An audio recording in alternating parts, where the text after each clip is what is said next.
Hello and welcome to this video about Smogon's tier system.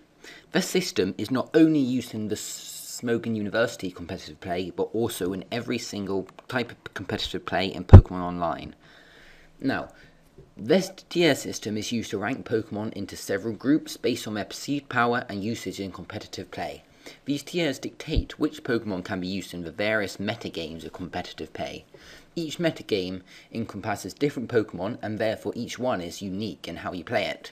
The standard set by Smogon's tier system seeks to balance competitive battling, ensuring no Pokemon is too powerful or just sort of overly dominates the game. This allows players with flexibility to show the sort of flair in their team, rather than being restricted to having to use a particular Pokemon to win. Now I'm going to run through the various different tiers. First of all is Uber. The Uber tier is based solely on the power of Pokemon present within it. Pokemon in this tier are considered to be too powerful to participate in the standard metagame.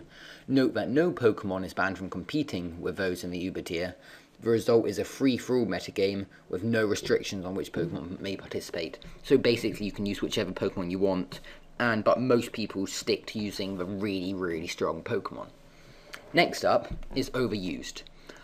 OU consists of the Pokemon used prevalently by our community. Since these Pokemon are used most frequently, they are assumed to have a strong combination of stats, typing, ability, and move pool, as competitive battlers use them with the intent of winning their battles. All Pokemon present in the Overused tier, and those present in the lower tiers, may participate in the OU metagame. So this is basically everything other than amazing things like Darkrai, etc. Okay, that leads us on to BL, Borderline tier. Pokemon in the Borderline tier aren't used enough to be in the Overused tier, but they bring imbalance to the Underused tier, UU. So a Borderline Pokemon isn't necessarily weaker than Overused Pokemon, however they're just used less, so that's why they're in Borderline tier. Okay, the UU tier, the Underused tier, are simply put, underused. That is when battling in the Overused metagame. They will not be seen as much, likely because they're too weak, or this weakness is probably based on a combination of stats, type, move pool, and abilities that restrict them to be used well in the standard metagame, OU.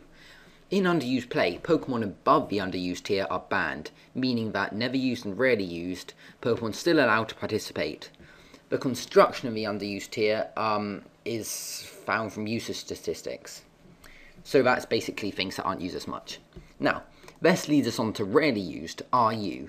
RU is a tier created since the release of Black and White. Rarely used is the answer to the sheer amount of Pokemon in the 5th generation. This is basically the underused of the underused. This is just Pokemon which aren't used as much, and so they're probably even less good. Now, NU. Pokemon present in the NU tier lack qualities. NU stands for never used, and this means they lack qualities to operate efficiently at all in any environment. Thus, they're barely used. This is generally due to a combination of poor base stats, typing, ability, and move pool. In NU play, only Pokemon in the NU tier are allowed. The NU tier attempts to place Pokemon allowed it within a more equal footing, allowing them to be used without the worry of being overpowered or outclassed by Pokemon in higher tiers.